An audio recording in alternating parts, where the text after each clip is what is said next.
नमस्कार प्यारे बच्चों, स्वागत है संदीपनी क्लासेस में। और आज हम आपके बायोलॉजी की जो हमने श्रृंखला चलाई थी बोर्ड परीक्षा की दृष्टि से, जो फाइनल पेपर आपका होने वाला है, तो उसका आज अंतिम वीडियो बचा है।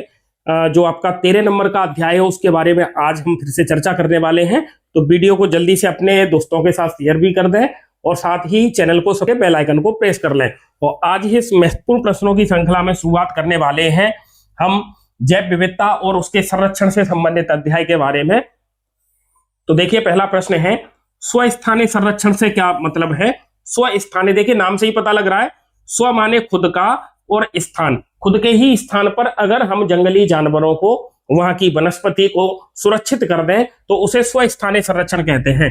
तो वह संरक्षण जिसके अंतर्गत जीव जंतुओं तथा पौधों का संरक्षण उनके प्राकृतिक आवास में अथवा सुरक्षित क्षेत्र में किया जाता है, उसे स्वस्थानीय संरक्षण कहते हैं।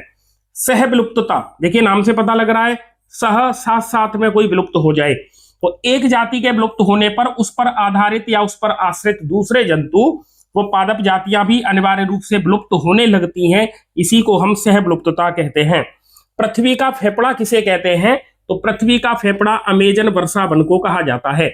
ठीक है, मोस्ट इंपोर्टेंट क्वेश्चन, IUCN का पूरा नाम लिखिए। तो इसे कहते हैं अंतरराष्ट्रीय प्रकृति एवं प्राकृतिक संसाधन संरक्षण संगठन।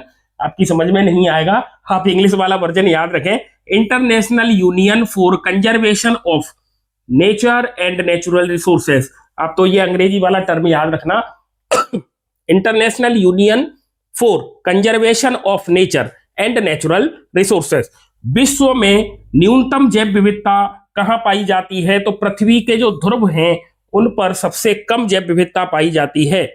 बहिस्थानीय संरक्षण, देखिए स्वस्थानीय का उल्टा कर दीजिए तो बहिस्थानीय संरक्षण हो जाएगा। तो इस प्रकार के संरक्षण में जीवों को उनके मूल आवास से हटाकर बाहर मानव निर्मित आवास में उनको संरक्षण अगर प्रदान किया जाता है तो उसे बहिस्थानीय संरक्षण कहते हैं। जैसे कि चिड़ियाघर हो गया, है ना, बॉटनिकल गार्डन हो गए। तो इस प्रकार से आपको ये याद रखना है। जैव विविधता हॉटस्पॉट क्या है, पिछले साल भी एग्जाम में इससे एक साल पहले ये एग्जाम में क्वेश्चन आया था, इनकी संख्या पूछी गई थी, आप इनको याद रखेंगे। तो जैव विविधता के हॉटस्पॉट ऐसे क्षेत्र हैं जहां जातीय समृद्धि बहुत अधिक व स्थानिकता पाई जाती है। मतलब ये जाति स्पेशल उसी जगह पर पाई जाती है। तो ये हॉटस्पॉट हैं और इनकी संख्या आपकी NCERT के हिसाब से पहले इनकी संख्या 25 थी, इसमें 9 और जोड़े गए, तो 25 और 9 को अपन जोड़े तो इनकी टोटल संख्या है 34। टोटल संख्या है 34।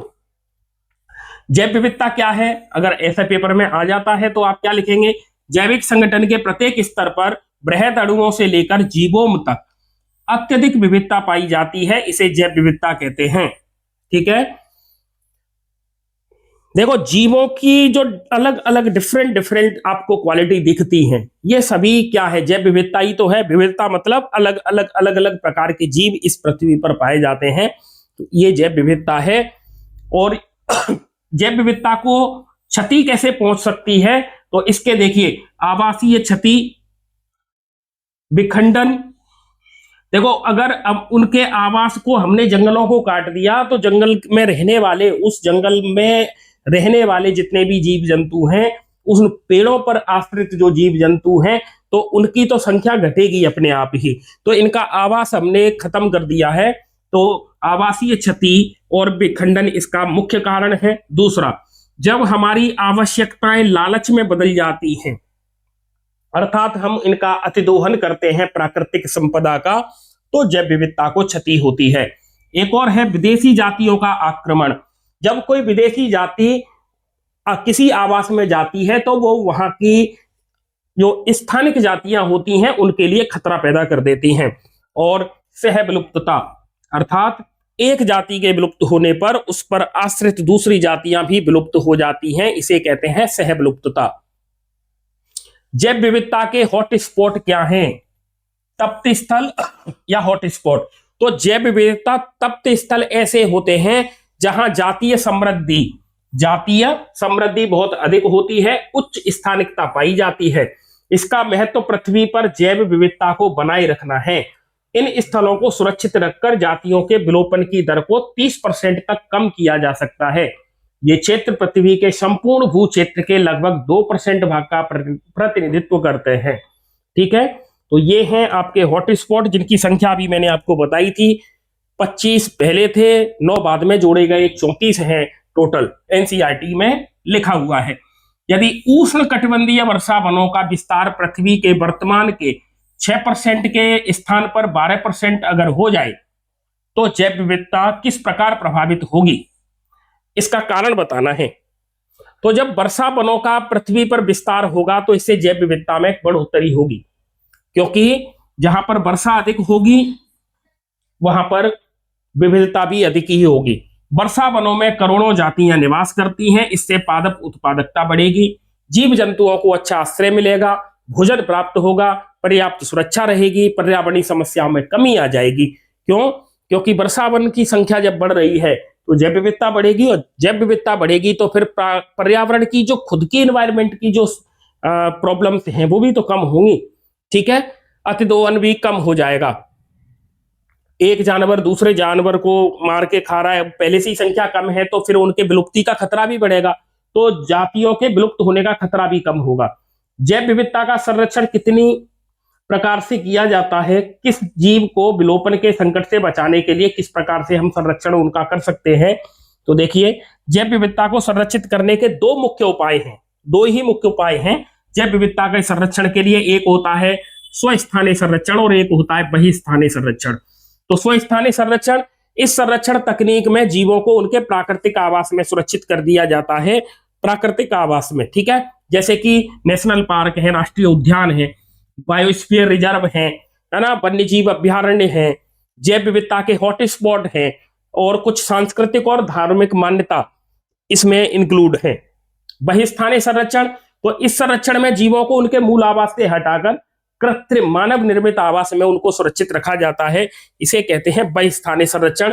जैसे कि जंतु उद्यान, जूलॉजिकल गार्डन हो गए, आपके वानस्पतिक उद्यान है, बॉटनिकल गार्डन है, चिड़ियाघर है, जीन बैंक है जहां जीनों को स्टोर किया जा रहा है ना, बीज बैंक, निम्न ताप परिरक्षण, क्रायो प्रिजर्वेशन, -196 डिग्री सेल्सियस तापमान पर द्रव नाइट्रोजन के अंदर सुरक्षित करना है ना, प्रयोगशालाएं हैं, ऊतक संवर्धन है, इस प्रकार से। ठीक है, आगे है उष्ण कटिबंधीय क्षेत्रों में, शीतोष्ण कटिबंधीय क्षेत्रों में अधिक जैव विविधता पाई जाती है। तो उष्ण कटिबंधीय क्षेत्रों में जैव विविधता अधिक है शीतोष्ण कटिबंधीय क्षेत्रों की अपेक्षा। तो इसका मतलब क्या हुआ है, तो देखिए उष्ण कटिबंधीय पर्यावरण शीतोष्ण पर्यावरण से भिन्न तथा कम मौसमीय परिवर्तन वाला होता है। यह स्थिर पर्यावरण होता है, जिसकी वजह से वहां पर रहने वाली जातियां ज्यादा स्टेबल रहती हैं और स्थायित्व दर्शाती हैं। उष्ण कटिबंधीय क्षेत्रों में अधिक सौर ऊर्जा उपलब्ध होती है, जिससे प्लांट फोटोसिंथेसिस करके उत्पादकता भी अधिक रखते हैं। ठीक है, जिससे जैव विविधता में वृद्धि होती है। पवित्र उपवन क्या है, तो देखिए पवित्र उपवन ऐसे प्राकृतिक स्थल हैं जहां पादपों व जंतुओं का सांस्कृतिक व धार्मिक दृष्टि से अत्यधिक महत्व होता है।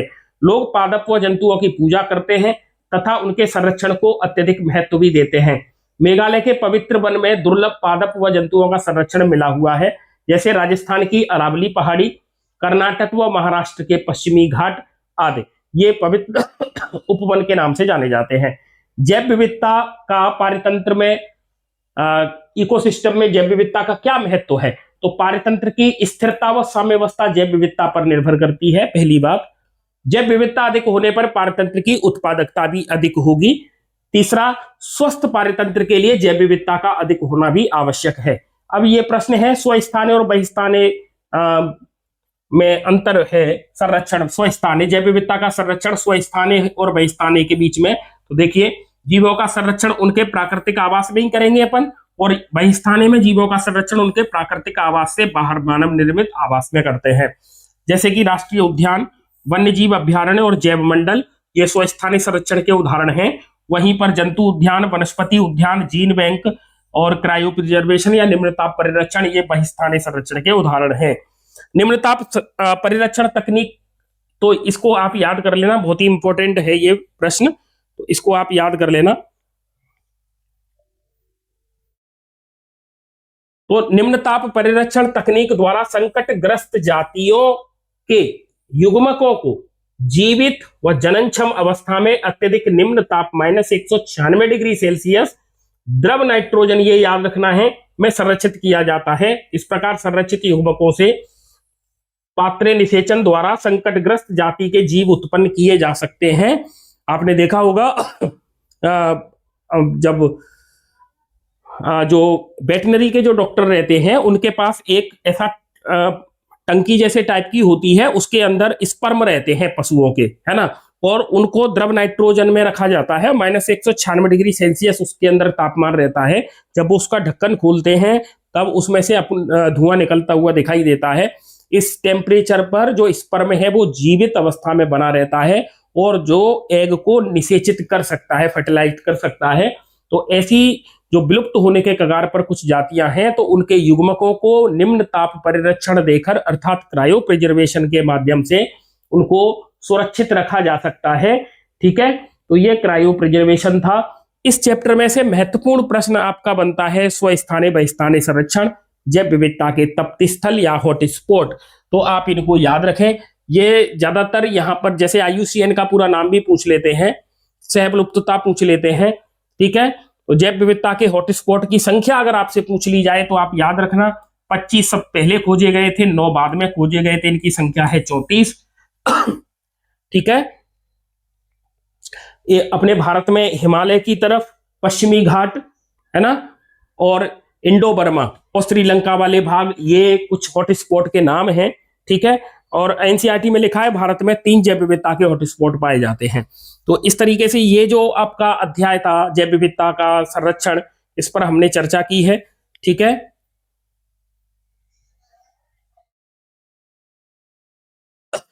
आगे देखिए, उच्च माध्यमिक परीक्षा 2026 के लिए यहाँ पर एक मॉडल पेपर भी दिया गया है।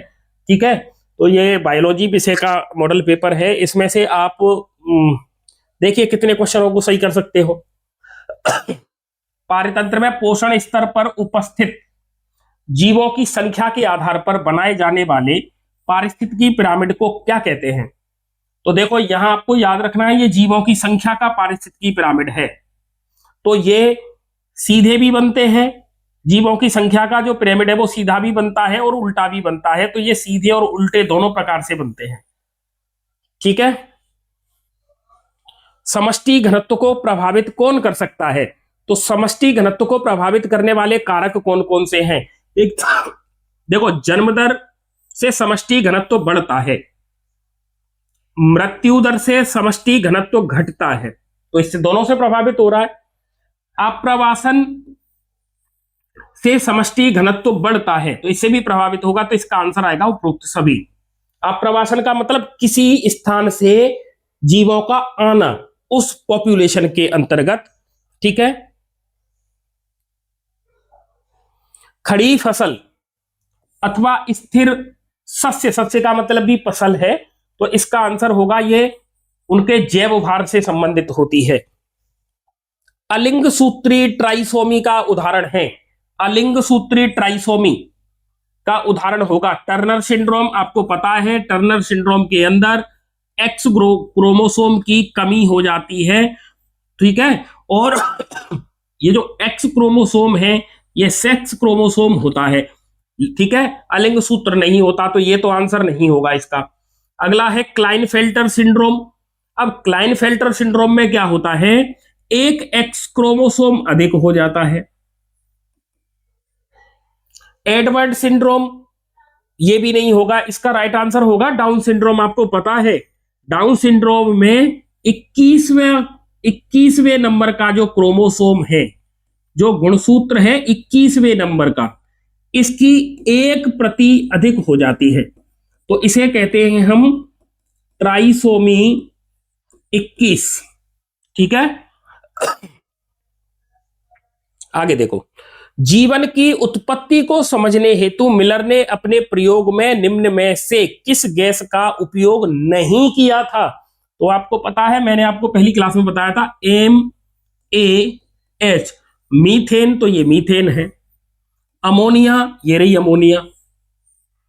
हाइड्रोजन, ये रही हाइड्रोजन। अब कौन सी बची? H2S, यही इसका आंसर होगा। इसका उपयोग नहीं किया था इन्होंने। इसके अलावा इन्होंने जल वाष्प लिया था। ठीक है, अगला देखिए, गर्भ निरोधन की प्राकृतिक विधि का नाम पूछा जा रहा है। तो प्राकृतिक विधि है स्तनपान, अनार्तव, आवधिक संयम और अंतरित मैथुन। उपरोक्त सभी इसका राइट आंसर होगा, उपरोक्त सभी। किंग हेराल्ड के महल की पुरातात्विक खुदाई के दौरान निम्न में से किस पादप का 2000 वर्ष पुराना जीवन क्षम बीज खोजा गया था? तो इसका आंसर है फोइनिक्स डेक्टेलिफेरा। फोइनिक्स डेक्टेलिफेरा। अंग प्रत्यारोपित व्यक्ति को प्रतिरक्षा संदमक औषधि दी जाती है। तो उस अंग प्रत्यारोपित व्यक्ति को, जैसे उसको किडनी ट्रांसप्लांट की गई है, तो उसको एक ऐसी दवाई दी जाती है जो बाहर से दिए गए अंग को पहचान नहीं पाए। तो इसके लिए किसका उपयोग करते हैं? तो इसका आंसर क्या होगा? देखिए, इसका आंसर क्या होगा? अंग प्रत्यारोपण इम्यूनोसप्रेसेंट के रूप में दिया जाता है साइक्लोस्पोरिन ए। आप कमेंट करके बताएंगे साइक्लोस्पोरिन ए का उत्पादन होता है एल्गी से, फंजाई से, बैक्टीरिया से या फिर वायरस से। ठीक है, साइक्लोस्पोरिन किससे प्राप्त होता है? कवक से, जीवाणु से, विषाणु से या फिर शैवाल से? आपको ये कमेंट बॉक्स में कमेंट करना है। प्रोजेस्टेरोन स्रावित होता है, प्रोजेस्टेरोन स्रावित होता है अंडाशय के अंदर, ओवरी के अंदर बनने वाली एक विशेष संरचना से प्रोजेस्टेरोन का स्राव होता है और उस संरचना का नाम है corpus luteum. Corpus luteum. Taq polymerase enzyme प्राप्त होता है, टैक पॉलीमरेज एंजाइम यूबैक्टीरिया से, साइनोबैक्टीरिया से, हेलोबैक्टीरिया से, आर्कीबैक्टीरिया से। तो ये है थर्मस एक्वाटिकस। टैक पॉलीमरेज जो एंजाइम है वो थर्मस एक्वाटिकस, थर्मस एक्वाटिकस नाम के जीवाणु से मिलता है। तो इसका आंसर होगा आर्कीबैक्टीरिया। आर्कीबैक्टीरिया। निम्न में से कौन सी ड्रग के सेवन से हृदय वाहिका तंत्र प्रभावित होता है? निम्न में से कौन सी ड्रग हृदय वाहिका तंत्र को प्रभावित करती है? कमेंट करिए। तो बताइए इसका आंसर क्या होगा? निम्न में से कौन सी ड्रग के सेवन से हृदय वाहिका तंत्र प्रभावित होता है? कैनाबिनोइड। इससे कैनाबिनोइड से होता है। ठीक है, अप्रोटीनी एंजाइम पेप्टाइडल ट्रांसफरेज का संबंध किससे है? मतलब ऐसा एंजाइम जो अप्रोटीन प्रकृति का है, पेप्टाइडल ट्रांसफरेज इसका नाम है, ये क्या काम करता है? मतलब इसका काम बताना है कि ये काम क्या करता है। तो देखिए, जो पेप्टाइड ट्रांसफरेज है इसका संबंध होगा प्रोटीन सिंथेसिस की एक प्रक्रिया जिसे अपन किस नाम से जानते हैं? ट्रांसलेशन या अनुवादन के नाम से जानते हैं। विकासशील परागकणों को पोषण प्रदान कौन करता है? तो पोषण देने का काम टेपिटम का है, तो टेपिटम पोषण देगा, अपने को कोई टेंशन लेनी नहीं है। प्रथम स्तन्य में पाई जाने वाली प्रतिरक्षी कौन सी होती है? तो आंसर आएगा आपका IgA। ये कोलेस्ट्रम में पाई जाने वाली प्रतिरक्षी है। मैथियोनिन अमीनो अम्ल को निम्न आनुवांशिक कूट कोडित करता है। मैथियोनिन अमीनो अम्ल के लिए आनुवांशिक कूट कौन सा होगा? तो वो आनुवांशिक कूट काम करेगा जो स्टार्ट कोडोन है। Start codon, start codon. तो देखिए AUG, AUA, UAG, UAA।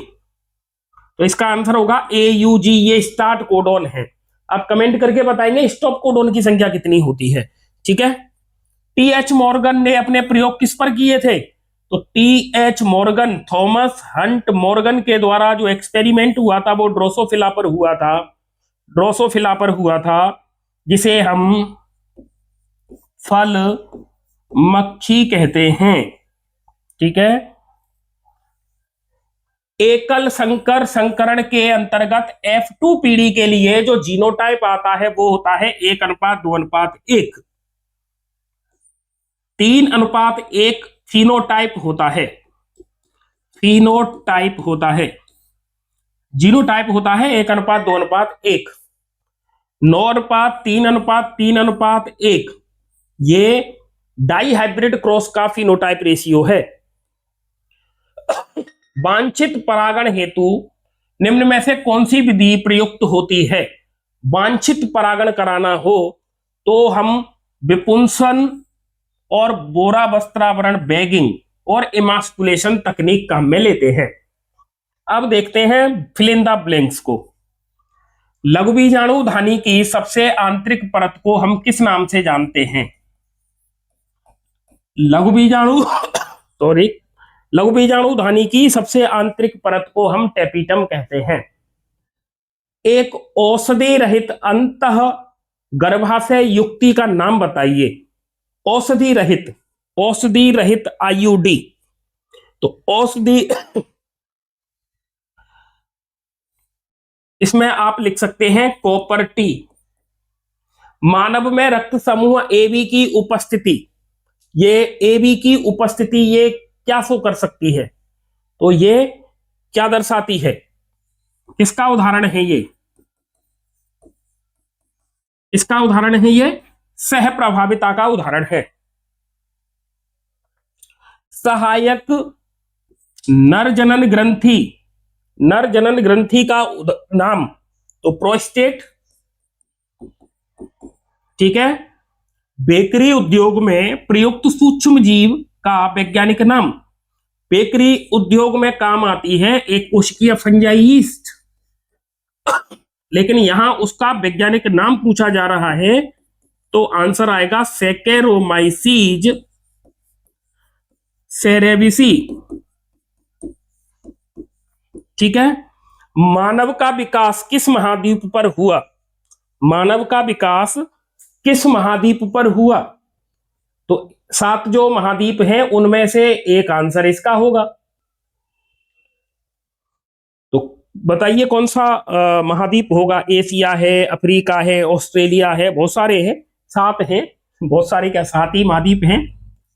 तो इसका आंसर क्या होगा? अफ्रीका महाद्वीप। रूपांतरित परपोषी कोशिकाएं हैं, इन रूपांतरित परपोषी कोशिकाओं को बृहत स्तर पर संवर्धित करना हो तो हम किसका उपयोग लेंगे या किसका सहारा लेंगे? ठीक है, तो रूपांतरित जो परपोषी कोशिकाएं हैं इनको बृहत स्तर पर यदि हमें संवर्धित करना हो तो हमें कुछ बड़े बड़े पात्र की आवश्यकता होगी, जिन्हें हम क्या कहेंगे? बायोरिएक्टर के नाम से जानते हैं। मैंने ये जो क्वेश्चन आप यहां देख रहे हो ना, इनके आप चैप्टर वाइज सारे चैप्टर आपको क्लास 12 की प्लेलिस्ट में मिल जाएंगे। वहां आप देखोगे तो इन प्रश्नों के उत्तर आप वहां से देख पाओगे। मैं ये चाहता हूं कि आप परीक्षा से पहले ये सारे वीडियो आप देख लें। ये 13 वीडियो हैं और हर एक वीडियो 1 घंटे से कम ड्यूरेशन का ही है, कोई 30 मिनट का है, कोई 40 मिनट का है। तो आप ये सारे वीडियो देख लेंगे तो आपका काम हो जाएगा, ठीक है। आपका स्कोर बहुत अच्छा होने के चांस हो जाएंगे। हर्शे और चेस जो 2 वैज्ञानिक हैं,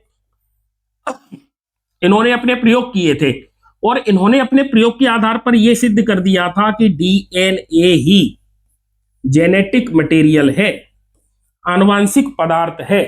तो हर्शे और चेस वैज्ञानिक ने अपना जो प्रयोग है वो किस पर किया था, आपको यह बताना है। तो हर्शे और चेस नाम के साइंटिस्ट ने अपने प्रयोग किस पर किए थे? बैक्टीरिया पर किए थे, वायरस पर किए थे, फंजाई पर किए थे। तो आप कमेंट करके ये लिखें कि हर्शे और चेस ने अपना जो एक्सपेरिमेंट किया था वो किस पर किया था।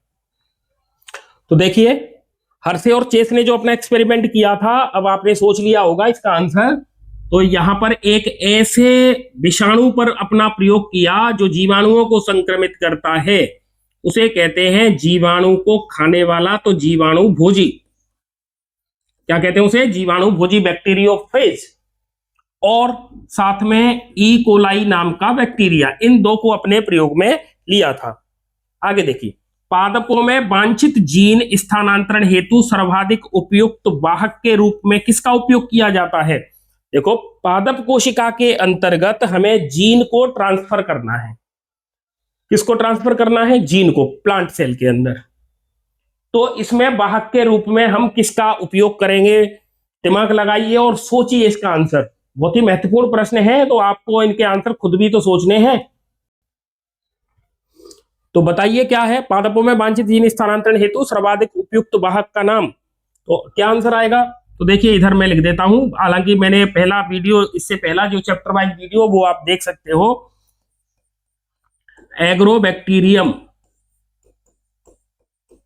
एग्रोबैक्टीरियम ट्यूमीफेसियंस, ट्यूमीफेसियंस का tumour inducing plasmid, TI plasmid, ठीक है, ये काम में लिया जाता है। एग्रोबैक्टीरियम ट्यूमीफेसियंस का टीआई प्लाज्मिड काम में लिया जाता है, ठीक है।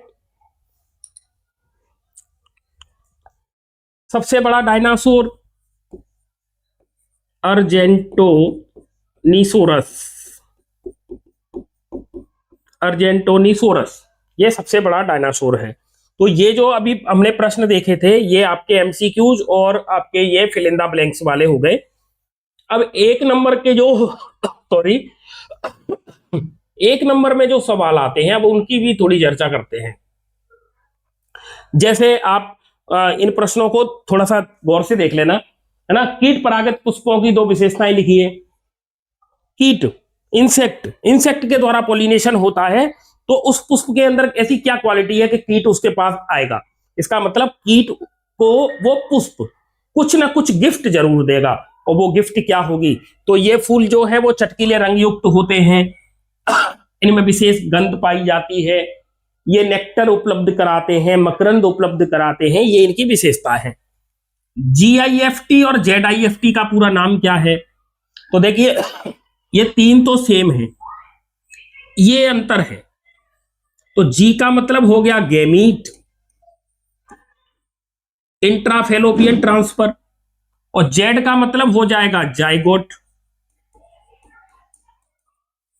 जाइगोट इंट्राफेलोपियन ट्रांसफर, ये इसके फुल फॉर्म है, पूरे नाम है, ठीक है। अब देखिए किन्हीं खांसी,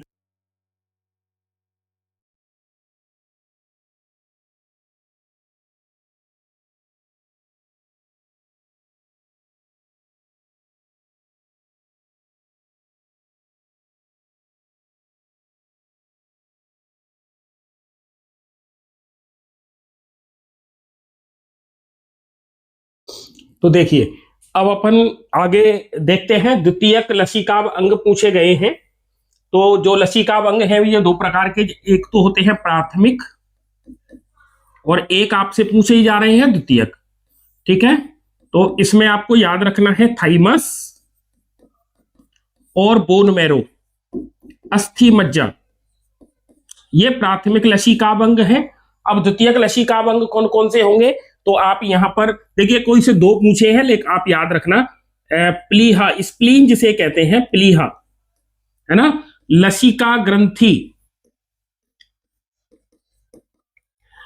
ठीक है, और एक आपकी हो गई अपेंडिक्स, तीन हो गई है, और पेयर पेचेस,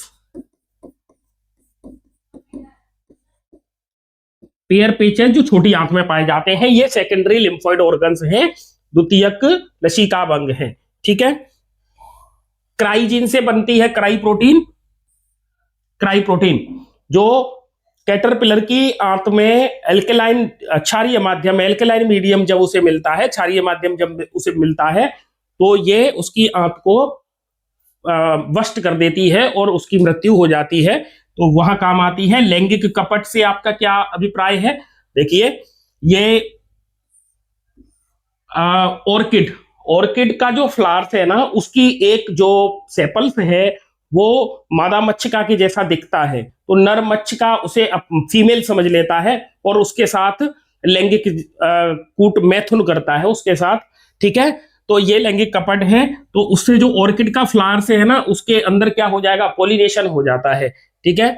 सहलग्नता, जीन के पास पास होने वाली स्थिति सहलग्नता होती है। सारे क्वेश्चन हमने अपने प्रीवियस वीडियो में करवा रखे हैं, यहां मैं आपको ये बताना चाहता हूं कि ये जो प्रश्न है इनके परीक्षा में आने की संभावना है, तो आप इनको देख लें। सिट्रिक एसिड के उत्पादन में प्रयुक्त सूक्ष्म जीव का नाम आपको बताना है, ठीक है, ये महत्वपूर्ण प्रश्न है।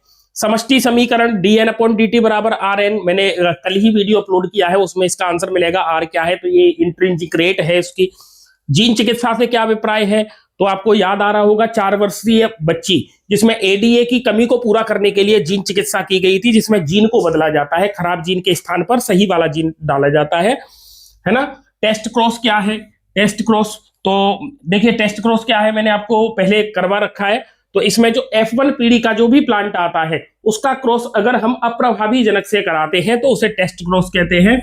एक्चुअल में ये इसलिए किया जाता है कि अगर हमें कोई अज्ञात पुष्प या पादप दे दिया जाए तो हम टेस्ट क्रॉस करके ये पता लगा सकते हैं कि वो पादप होमोजाइगस है या हेट्रोजाइगस है, समयुग्मजी है या विषमयुग्मजी है। तो उसका पता लगाने के लिए हम क्या कराते हैं, टेस्ट क्रॉस कराते हैं।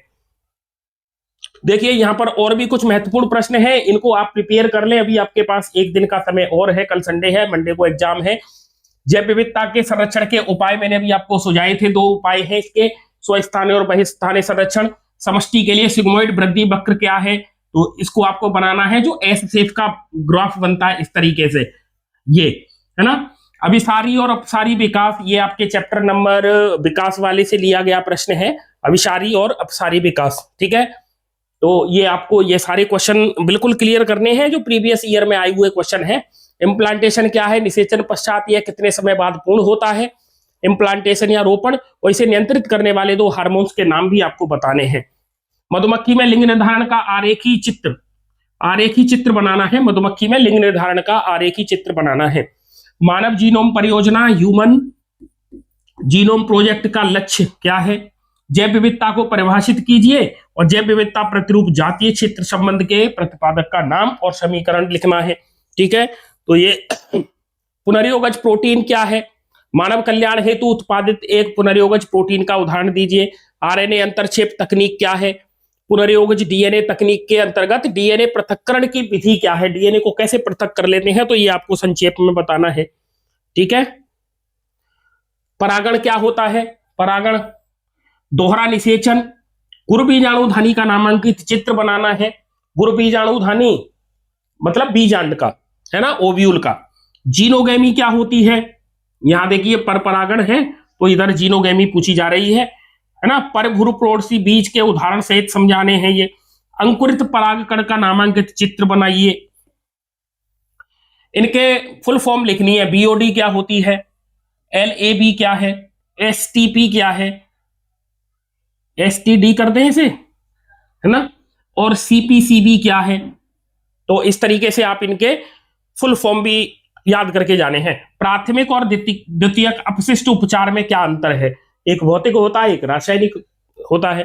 रासायनिक उर्वरक के उपयोग के हानिकारक प्रभाव, जो मार्केट से जो अपन किसान जो उर्वरक फर्टिलाइजर लेके आते हैं उनके नुकसान क्या है। कृषि में पीड़कों के जैविक नियंत्रण में सूक्ष्म जीवों की भूमिका बतानी है। एमआरएनए के 3 कोडोन टीआरएनए द्वारा नहीं पहचाने जाते, अर्थात स्टॉप कोडोन की बात हो रही है, तो वो कौन कौन से इनके नाम लिखने हैं आपको, ठीक है, स्टॉप कोडोन के बारे में। और देखिए और भी क्वेश्चन है। न्यूक्लियोसोम मॉडल आपसे पूछा जा रहा है। डीएनए कुंडली की पैकेजिंग ये पूछी जा रही है। नवद्रव्य कोशिका, मानव में लसिका तंत्र का प्रारूपिक चित्र, है ना। थायराइड ग्रंथि से संबंधित स्वप्रतिरक्षी रोग का नाम। प्लाज्मोडियम की मुद्रिका अवस्था, तो ये एमपी बोर्ड में तो इस तरीके का क्वेश्चन नहीं आएगा, लेकिन फिर भी आप याद कर लें। कैंसर रोग, है ना, और एक एड्स। एमपी बोर्ड में इस बार एड्स के आने की तो जो चांस है वो बहुत ज्यादा है। तो देखिए कैंसर के कारण, कैंसर के लक्षण, सुदम दुर्दम प्रकार, जो प्रकार हैं इसके कैंसर के, उनके बारे में, और कैंसर का उपचार कैसे होता है, निदान आप याद रख लें। खाद्य श्रृंखला क्या है, किसी घास स्थल में उपस्थित खाद्य श्रृंखला का आरेख बनाना है आपको, या फिर पारतंत्र में ऊर्जा प्रवाह क्या है, इसके बारे में आपको याद रखना है, ठीक है। तो ये एक मॉडल पेपर है जिसमें महत्वपूर्ण प्रश्न है, ये आपको देखने हैं। कल का टाइम और है तो फटाफट से आप इनका रिवीजन कर लें, ठीक है। तो ये सारे क्वेश्चन थे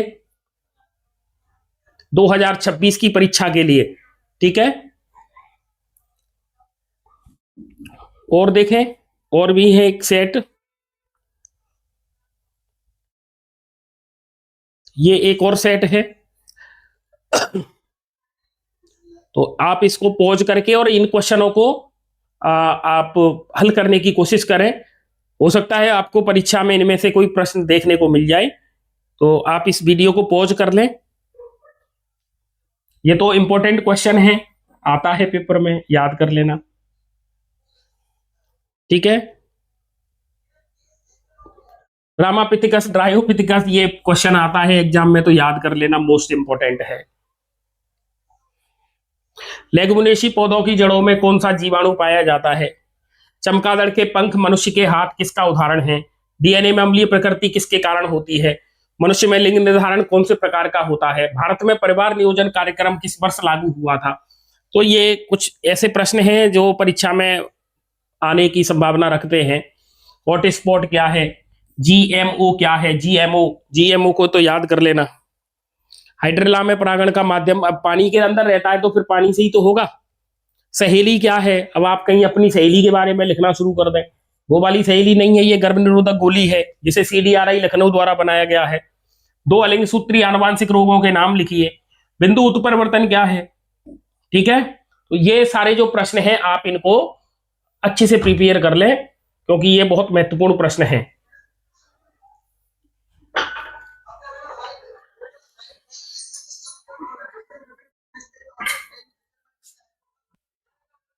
तो ये जो परीक्षा की दृष्टि से महत्वपूर्ण प्रश्न थे, इनके बारे में अपन ने यहाँ देखा और इन पर चर्चा की है। तो आप इसको वीडियो को पॉज कर लें और इस प्रश्नों को हल करने की कोशिश करें।